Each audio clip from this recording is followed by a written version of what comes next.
all of the people around you start walking forward as they creep closer, closer.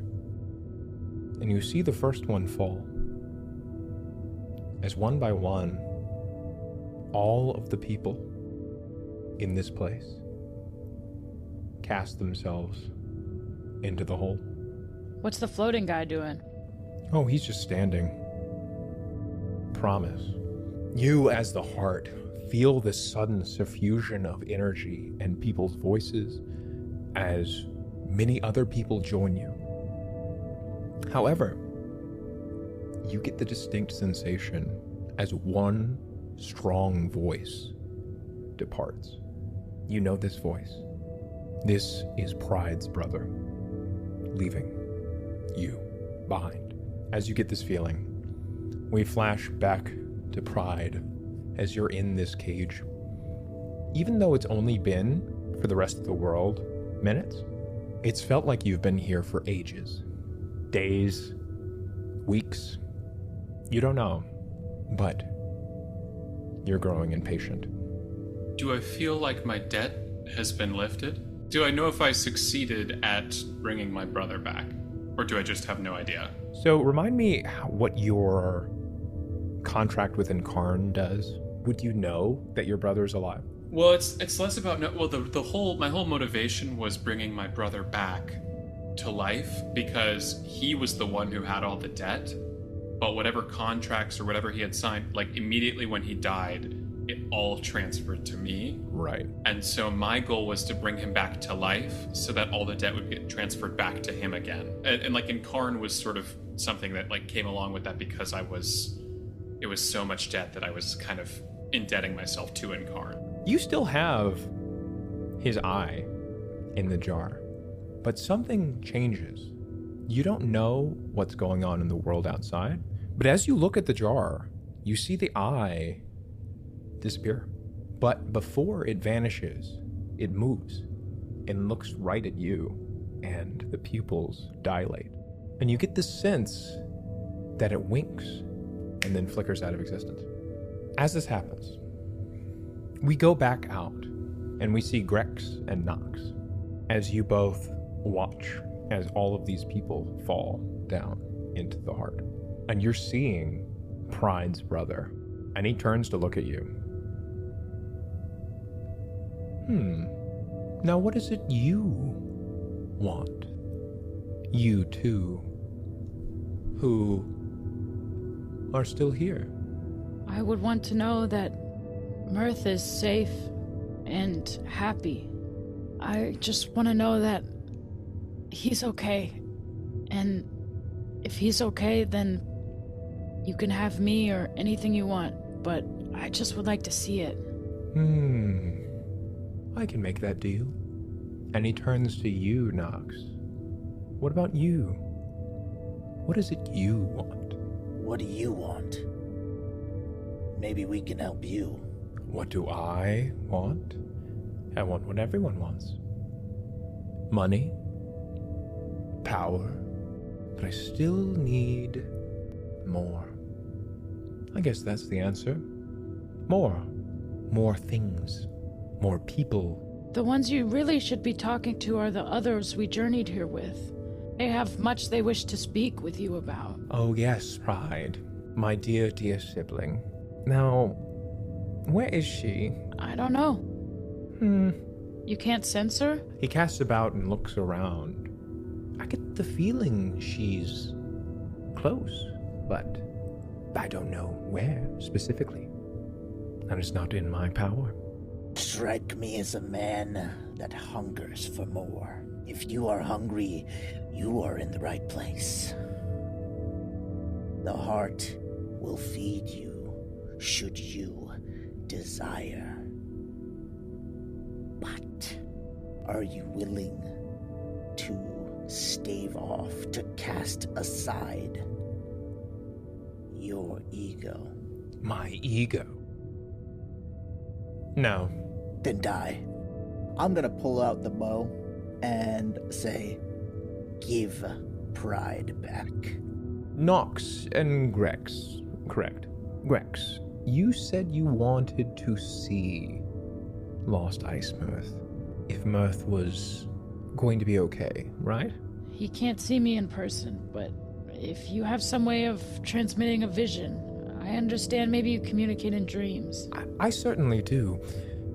However, I will need one small thing from you. I'm listening. And he points at Knox. Could you help your friend come to a little bit of a revelation, if you would? I'm not sure I follow. Want you to push me. That's not mine to give. I think he'd be willing.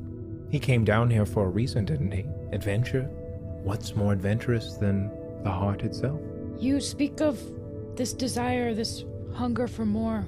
I don't think me or Knox can fill that gaping need, no matter how many of us jump into this hole.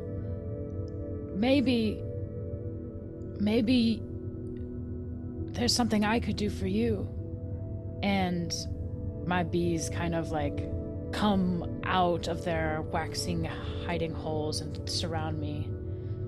You'll find sometimes the power of many, while it is shared, feels greater than the power held by only one. We all perhaps could join each other. You become part of the hive. We become part of the heart. And all of us feel more complete. Give me a compel roll. As a small aside, I would like to define what a situation is. Are we in a situation? Yes. Okay. Did the situation end at any point? No? This seems Okay, like a great. different Then at some point, Pureblood does walk away, and then the chain pulls taut because they cannot flee while attached, and neither can I. No. No! They can't leave. This motherfucker is still here. You just hear in the distance. Got to the end of the rope. You hear in the distance, "Ow, what the hell?" So I'm rolling? Yeah. If I get to keep the highest one, I got a 10. Oh my god. Yeah. I don't think this is necessarily risky, so yeah. So that's a critical success. Succeed dramatically and increase outgoing stress dice by 1 step. What are you trying to do? I've just offered a possibility of some kind of like... It's not even like a trade. It would be more of a combining. He looks at you and he smiles as he turns his head and says, well, first, roll D8 for me. 8. That's shit. As he looks at you and says, I guess I hadn't thought of that in that way before. You speak well. And he reaches out his hand for yours. I read a lot. I take his hand. You get the feeling as the bees kind of suffuse with him, and you suddenly have a sense of him as well. However, this man standing before you is much, much deeper than you could have thought. And while you have done this tremendous thing by combining with him, you are struck by this deep sense of sadness. All of his pain, all of the pain of all of the people who have fallen into this hole fills you and suffuses your body. Since you got a critical success, this pain fills you up, and you hear the hive within you telling you, Grex, this pain is not yours. This sorrow, this sin is not yours to hold. You are better than this. You have something something to live for, something you were special. It's time. I'm ready. And you get this deep healing feeling as the guilt that had been shackling you suddenly is gone. And what was the heavy chains of absolution is now replaced with the weightless feeling of being able to fly, much like a bee can fly, even though its wings are tiny. It can still take flight. And I think I've become, my essence has dissolved and become one with the bees, which is also imbued with the power of the heart. So what is your zenith ability is? It is called Dimensional Bastion. You become a conduit to the hive, and thousands of glyph-marked bees rush out of your body and clothing until your physical form is dissolved entirely into the swarm. The bees quickly spread out to the edges of the landmark you are occupying and ward it, building a crystalline structure that keeps the energies of the heart at bay. While the bees endure, this place will be safe from the uncaring and ever-changing heart itself. You aren't quite dead, but you definitely aren't alive either. You persist as a message passed between the bees and echo in the place. Rename the landmark appropriately. Oh, wow. I'll say what happens as you do this. You dissolve into all of these bees as you feel your mind split into thousands and thousands of different directions. And you, Nox, watch as he fans out and these bees fly out into every direction. And this place of darkness is now covered in a beautiful crystalline sheath, protecting this energy of the heart from escaping and corrupting the outside world more. As you watch, the bees that had already suffused with Pride's brother, he looks back and looks to you, Nox, and smiles. Flashing to Pride, you see as this golden mist comes into your cell, and you feel as the god incarnate who had been chaining you for so long removes the weight from your back as you hear your brother's voice speaking through this hive. Pride, can you hear me? Yes. I left you alone, and I'm sorry. You shouldn't have had to bear that on your own. Why didn't you tell me? I wanted to protect you. I would have helped you. I cooked the books, that's what I did. I wrote it down. I could have helped you. I know that now. And I'm sorry. You don't have to worry anymore. I will take care of it. Everything. I'll deal with it. You're sick. You're selfish. And I don't forgive you. And I'm going to be living, not with your debt, but with... No, wait. Actually, I'm not living with the debt, but you've got more debt now. Because you owe me something that could never, ever be fulfilled. I hope that Incarn's wrath is brought upon you. I deserve that. But I do love you. I love you too. I remember we talked, I didn't remember his name, because I've got something. I did not. Prejudice. Pride and Prejudice. Is he prejudiced? No, what I wrote down was that he goes by Ambition. Like, that's what people call him. Right, yes. Except for me, who calls him by a different word in his name because his name is Ambition Without Prejudice. So I do call him Prejudice.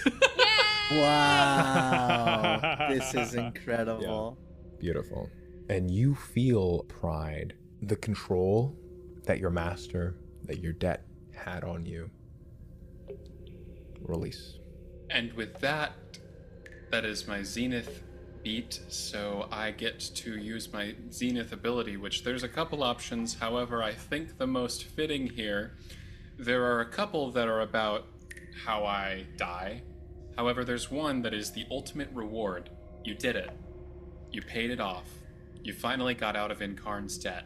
You can retire to a normal life wherever you please and start a family. Maybe set up a small business whatever you want. You die several years from now, maybe decades, surrounded by your loved ones. However, I'm trapped in this stone prison, which makes it eternal, so I don't get the release of death, and I believe I sit here for eternity and live that out. As punishment for my sins, perhaps. I don't know. Do you want to try to talk to me at all? Are you there? You're like the door? I'm the door. I think I at least spend a very, very long time without knowing that's an option. Sure. Well, I was gonna say during this conversation, when you said what did you say? You said, like, I don't forgive you and all of that. I think you get, like, a whisper of the door could open. It only stays open for a few seconds. And I think you get a question of what would you do with that? So I guess here's where I'm struggling, is I do think it would be... So you're offering a way out here. I am asking a question. That's all I'm doing right now. I'm asking, what would you do with that? Do you wish to speak with the man you seek? You don't hear anything. There is a world where I think Do you offer how I could open that door? I say I can open the door. It only stays open for a few seconds. What would you do with that? There's a world where what I would do with that is switch my place with my brother. Ooh. Is that what you will do? If I did that, I do feel a love for him that I wouldn't be able to do that. Is that the truth? Like, do you admit that truth? Yeah. So, can you say again what the truth of the situation is? That you would leave and just leave? I don't know. I don't understand how this stone chorus thing works. You're the door. I can open or close, and right now the door is emitting one question of whether the door is going to open or close, and it's just asking you what you would do with that opening. I would leave this place. Is that all? And I don't know. I'm like part of the heart, so if you wanted to try to lie or something, I feel like that's up to Mikey if that's possible. I don't know. This is, yeah, I guess I should just... As you're mulling that over, we can go back to Nox. As you hear the voice of your brother and you have this conversation, Nox, you on the outside watched as Grex turned into this chorus of bees, and crystal starts to suffuse around this area. And you notice as the maw begins to close, and this crevice, this wound, is closing up. And the heart, the access to the heart, is quickly disappearing. I will also say, due to the Zenith beat, this is a new situation. I let loose the slack on the harpoon, obviously, and I don't give mine to Pure Blood as he runs away, presumably. But Nox, in this moment, after the hive disperses, is left in this space in silence.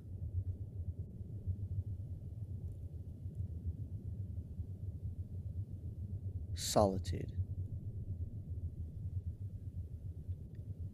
Agonizing isolation. And I think something he took for granted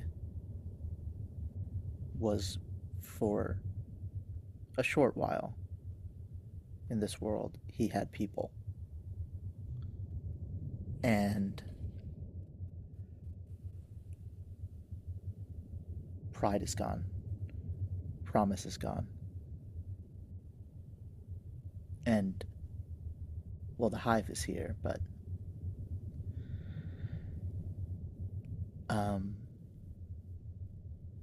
and all those years ago, when there was somebody so alone and lonely enough to seek out the monsters in the world to raise him, I think he wants to be a part of something. And he's not feverishly running towards the closing gap, but as he's crossing crystalline bridges across the gaping abyss, he is thinking it over and looking at the hive. And he smiles. And he looks at the blanket at the edge, and he furrows his brows. And he pulls out his bow, knocks an arrow, and jumps into the hole, screaming. Okay, so you fall down into this hole, and you find yourself, as you get closer to the heart, you see the world shifting around you.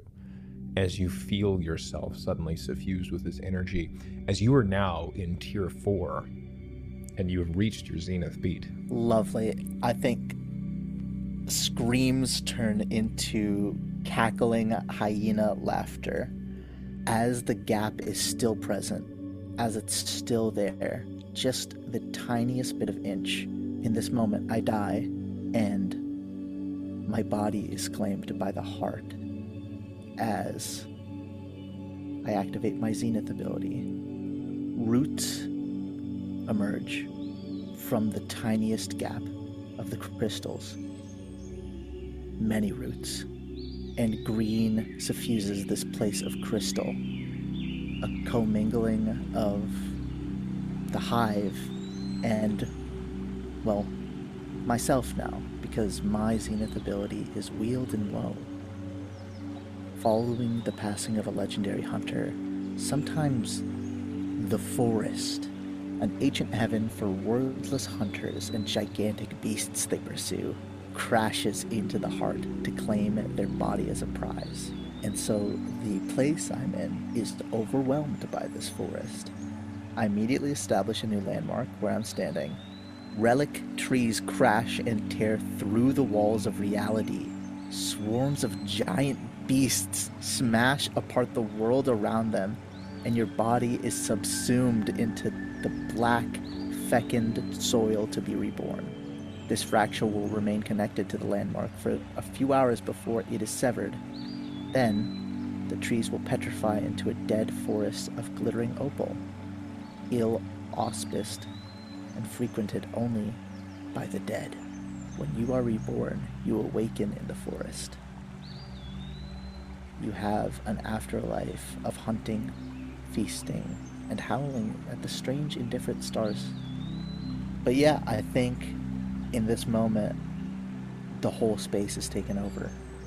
And for the first time in a long time, Nox feels like he's part of something. This all happens as the heart, this world, this area, is suffused with all of these different energies exploding out at the same time. You promise, and now you, Nox, together, both combined into the heart, as you both sense these familiar voices, and you, Nox, who was feeling so alone, now has a place. You're warm. You're comforted. and you're always a part of something. For pride, have you decided? I think I sit there for a while before I answer. I don't know what amount of time. It could feel like another eternity. It could feel like anything. It could feel like ages past, but I really, really sit there. And then I say, no, I know exactly what I would do. I would put that lying piece of garbage in his place. If I could. I think that the stones are quiet. I could give you the one you seek. For eternity. There's a sense of contentedness in that becoming one with the heart, I now understand the heart. And I won't barter. Some things aren't negotiable. Did you not get exactly what you wanted? Why keep me here? I think that there's, within that contentedness you feel, there is the touch of pain and I think honestly resentment that Morning Sun's promise was not able to atone with Grex. And the idea that you would throw that opportunity away with your family. There's a sense of you haven't learned anything. So the door remains shut. And I sit there. Okay. Each of you have found your place. As you, Pride, wait out your days in this eternal prison, always thinking about what you've done and the debts that weren't just thrust upon you, but that you brought upon yourself. As Promise and Nox, you're part of this great thing. Your branches expanding out, constantly welcoming new voices into the fold, constantly learning. Promise, your dream of knowledge, your pursuit of the greater world is finally fulfilled. You have all the knowledge of everyone in the world at your fingertips. There's nothing you don't know. Nox, you have overcome great things, gone on wonderful adventures, and come to an end that any other adventurer would long for. You, Grex, the Hive, expand, grow more bees, a larger and larger colony, as you make your way out from what used to be the maw, but is now this beautiful grove, overrun with beasts and creatures unassailed by man, but able to live in peace, eternally protected. As you, one small bee, makes its way out from under the ground, up to find lost Iceman. As you see him sitting in the garden, looking out, tending his things, sad, as he brushes past other things, and you look as the Pure Song, slightly disformed, hobbles up and takes his hand and smiles and says, harpoon still in his leg, smiles and says, That's what he says. I'm sorry for leaving you. I was wrong. There are things worth staying for, worth fighting for. And you are one of them. As another bee goes by, the last thing you see is the remnants of Pride's domain. Things are auctioned off. The debts and things were repaid. But you get the sense that even though the things have gone to other owners, they're still home to someone. As the bees flutter away and you watch as the spire, the city beneath, fades into the background and the sun sets on this world. And we are done.